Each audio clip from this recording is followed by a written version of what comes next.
साथ हम question number 48 पर आ गए हैं। अगर यहाँ पर देखें तो हमें गिवन है कोसिकन स्क्वायर हाइपरबॉलिक। ठीक है, अगर इसको हम देखें तो हम लोग पहले भी शायद कोसिकन का जो है इंटीग्रल निकाल चुके हैं, अगर नहीं निकाला तो अभी निकाल रहे हैं। It's not a big deal.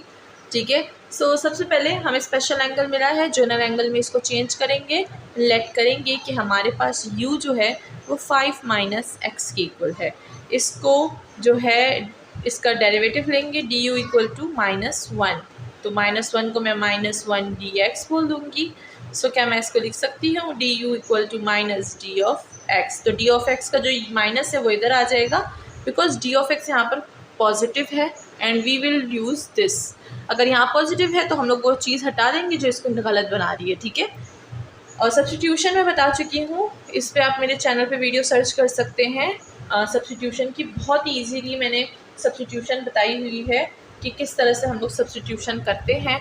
ठीक है, तो आप वहाँ से जो है काफ़ी ज़्यादा डीपली देख सकते हैं ना। हमारे पास ये चीज़ आ गई है, हम लोग क्या बोलेंगे, हम बोलेंगे कोसिकन hyperbolic square you with D you, और माइनस को मैं बाहर निकाल दूँगी। ठीक है, अब ना हमें पता है कि जब हम लोग कोसिकन स्क्वायर का इंटीग्रल लेते हैं तो हमारे पास क्या होता है, वो होता है minus cot hyperbolic u with plus constant c।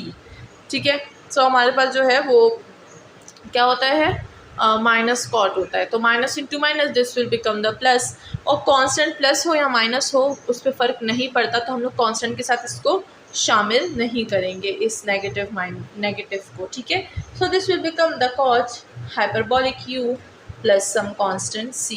ठीक है, and then again we will resubstitute the value of u। So जो है हमारे पास 5 - x and plus some constant का c, एंड दैट्स ऑल। हमारा जो क्वेश्चन है वो सॉल्व हो चुका है, हमें पता चल चुका है कि इस चीज़ का इंटीग्रेशन ये चीज़ है।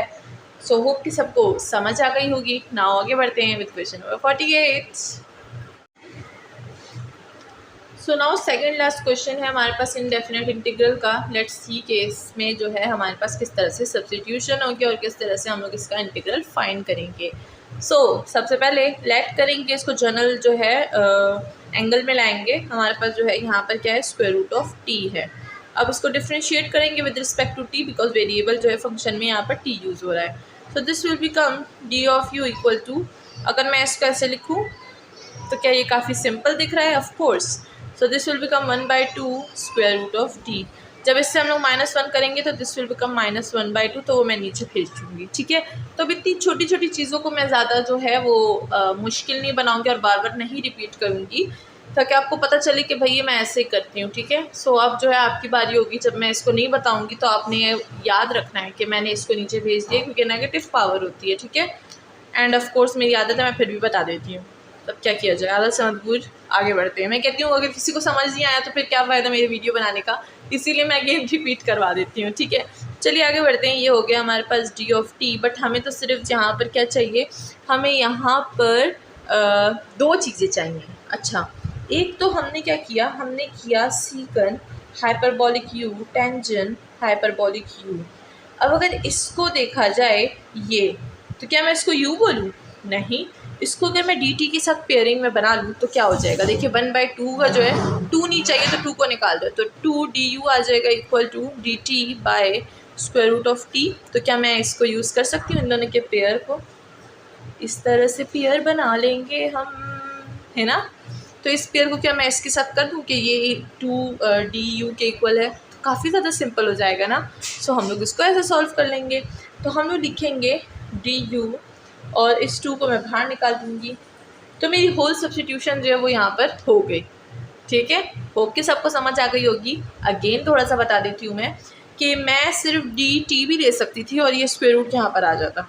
ठीक है, सो उस तरीके से भी करती हूँ, लेकिन मैंने क्या किया, मैंने इन दोनों को ही 2 du के इक्वल ले लिया, तो इसकी जगह मैं ये पुट कर दूँगी, तो ये हमारे पास इस तरह से आ जाएगा। ठीक है, और अगेन फिर मैं सिर्फ जो है सिर्फ dt को भी यूज़ करूँगी, वो इसके बाद करूँगी। ठीक है, तो फिलहाल हम सिंपली इस तरह सॉल्व करते हैं, फिर नेक्स्ट स्टेप में वो करती हूँ। अब ये हो जाएगा 2 सीकन और टेंजेंट का हमारे पास इंटीग्रेशन क्या होती है, वो होती है हमारे पास इंटीग्रेशन होती है इसकी minus secant hyperbolic of u plus some constant c। ठीक है, अब यहाँ पर हम क्या कर देंगे, ये हो जाएगा -2u हो जाएगा, सही है, 2 भी तो है ना, तो ये हो जाएगा एंड ये हो जाएगा secant hyperbolic square root of t plus some constant c। मैंने यहाँ पर रीसब्स्टिट्यूट कर दी u की वैल्यू, तो ये हमारे पास आंसर आ गया सॉल्व। ठीक है, अब इसको ज़रा सेव रखिएगा। अब मैं ज़रा इस सब्स्टिट्यूशन को थोड़ा चेंज कर देती हूँ। ठीक है, इसको हटा देते हैं, इसको हटा देते हैं, इस पेयर वाले को सीन को हटा देंगे, हम पेयरिंग नहीं कर रहे। तो ये जो dt है ये मेरे पास यहाँ पर जो है मल्टीप्लाई हो जाएगा। ठीक है, ये dt 2 दोनों यहाँ पर चलाएंगे, 2 स्क्वायर रूट ऑफ t। अब मैंने सिर्फ t यूज़ किया, ओनली t। ठीक है, तो ये सारा du आ जाएगा, ये हो जाएगा du और 2 स्क्वायर रूट ऑफ t बाहर आ जाएगा। लेकिन यहाँ पर फिर स्क्वायर रूट ऑफ t भी तो रहता है ना, वो तो फिर यहीं पर रह जाएगा और हमने यहाँ पर 2 लिख दिया। ठीक है, अब ये और ये कैंसिल हो जाएगा, अगेन हमारे पास वही चीज़ आ गई है जो कि पहले थी। तो आप कुछ भी सब्स्टिट्यूशन में लें, इट्स जस्ट कि आपका जो पॉइंट है वो सही होना चाहिए। और फिर से अगेन हमारे पास वही आ जाएगा -2, ये हो जाएगा secant hyperbolic square root of t plus constant c। तो क्या ये हमारे पास स्टार के ही बराबर है? बिल्कुल। तो देखिए, हम लोग कुछ भी सब्स्टिट्यूशन यूज़ करें, इट्स जस्ट कि हमारा कॉन्सेप्ट सब्स्टिट्यूशन पे ठीक होना चाहिए, तो आंसर तो खुद ठीक आएगा। ठीक है, सो इसी के साथ क्वेश्चन नंबर 49 होप के सबको समझ आ गई होगी ना। हो सकते हैं विद क्वेश्चन नंबर 50 तक। So another so easy question end of course this is the last question of indefinite integrals. इसके बाद हम लोग डेफिनेट इंटीग्रल्स करेंगे, जो कि इनडेफिनिट इंटीग्रल्स की तरह ही काफ़ी ज़्यादा इंपॉर्टेंट है। एंड जो 7.8 जो है, इसमें हमारे पास जो इम्पॉर्टेंट चीज़ें हैं वो यही है कि किस तरह से हम लोग जो है हमने जो क्वेश्चन नंबर 37 वाले किए थे, जिसमें हम लोगों ने जो है क्या किया था, इंटीग्रेशन फार्मूलाज किए थे, जिसमें हमें जो है वो बताना था कि हाँ ये इस चीज़ के इक्वल आता है, इंटीग्रल इस आंसर के इक्वल आता है। दूसरा इनडेफिनिट इंटीग्रल और definite integral, these are very very important. आपको इसका कॉन्सेप्ट और इसकी प्रैक्टिस अच्छे से होनी चाहिए, कहीं से भी क्वेश्चन आ जाए तो आप सॉल्व कर दें। ठीक है ना, तो इस तरह से प्रैक्टिस किया करें। सो चलिए स्टार्ट करते हैं our last question of indefinite integral, question number 50। तो सबसे पहले यहाँ पर जो है हम लोग लेट कर लेंगे u जो है वो हमारे पास angle natural log of t के इक्वल है। अब इसको हम लोग क्या करेंगे, डिफ्रेंशिएट करेंगे, du आ जाएगा और ये हो जाएगा 1/t with d of t। तो अगर मैं इसको और इसको पेयरिंग में ले लूँ तो एक ही बात हो जाएगी ना, और अगर नहीं भी लूँ तो भी आंसर सेम ही आएगा, क्योंकि मैंने क्वेश्चन नंबर 49 में ऐसे दोनों प्रूफ कर लिए थे। एक को पेयरिंग में लिया था, दूसरे को पेयरिंग में नहीं लिया था। तो अब आप बड़े हो गए हैं तो पेयरिंग में ले लीजिए। ठीक है ना, सो चलिए ये हो जाएगा हमारे पास secant hyperbolic u cot hyperbolic u and d of u।